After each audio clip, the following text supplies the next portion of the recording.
दोस्तों, आज हम बात करने वाले हैं सनातन धर्म और आयुर्वेदा में मंत्रों का विशेष महत्व क्यों है।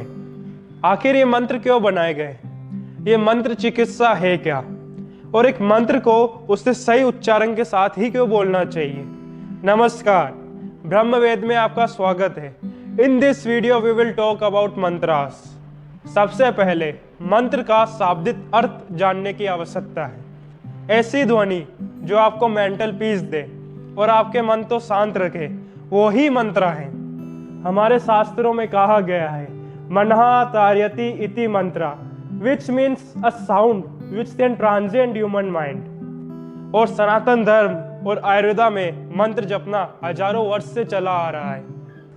वो ऋग्वेद का तीसरे मंडला के 62वें सूत्र का गायत्री मंत्र हो, जो ऐसी वाइब्रेशन पैदा करता है कि इंसान के साथ साथ वनस्पति और जानवर के लिए भी लाभदायक है।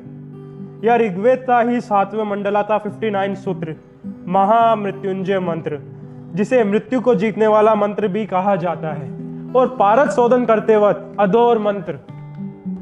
और भी ऐसे कई वैदिक मंत्र हैं जिन्हें सिर्फ चैंट करने से हमारे फिजियोलॉजिकल और साइकोलॉजिकल फंक्शन यानी शरीर, दिमाग और आत्मा पर एक पॉजिटिव इम्पैक्ट पड़ता है। पर कैसे, आखिर ऐसा क्यों होता है? वजह है इन मंत्रों की ध्वनि, वो साउंड जो इन मंत्रों के उच्चारण से उत्पन्न होता है। मंत्रों के अर्थ को अलग कर दें तो कुछ विशेषज्ञों का कहना है मंत्रों के सिर्फ साउंड यानी ध्वनि में ही अपार शक्ति होती है। एल्बर्ट आइंस्टाइन ने भी माना है, everything in life is vibration. Acharya Charak ji ने भी कहा है, यथा पिंडे कथा ब्रह्मांडे, यथा ब्रह्मांडे कथा पिंडे। कुछ साउंड प्योर होते हैं और कुछ इम्प्योर, ये डिपेंड करता है उनकी वाइब्रेशंस पर। मॉडर्न साइंस ने भी एक्सेप्ट करा है, साउंड और लाइट दोनों ही वाइब्रेशन है। अगर आपको साउंड को लाइट में बदलना है तो फ्रीक्वेंसी को आपको 40 ऑक्टेव तक बढ़ाना होगा, और कब आपको जाके जो वाइब्रेशन मिलेगी वो ट्रिलियंस ऑफ साइकिल पर सेकंड होगी, और वो कब आपके सामने लाइट के रूप में नजर आएगी। महान योगियों ने साउंड को लाइट में बदलने का काम अपने शरीर के भीतर हमेशा से किया है, और ये मंत्रों के माध्यम से ही हुआ है।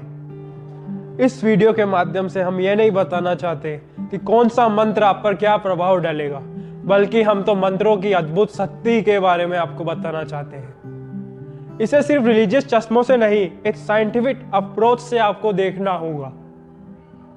मंत्रों के साउंड आपके लिए लाइफ के नए डायमेंशन खोलते हैं। ये ऐसी चिकित्सा है जो साउंड की मदद से अपने अंदर और आसपास एक आप नई ऊर्जा उत्पन्न करते हैं। लगातार मंत्रों की चैंटिंग करने से ना सिर्फ फोकस बेटर होता है, बल्कि आपकी मेमोरी और अटेंशन भी बढ़ता है।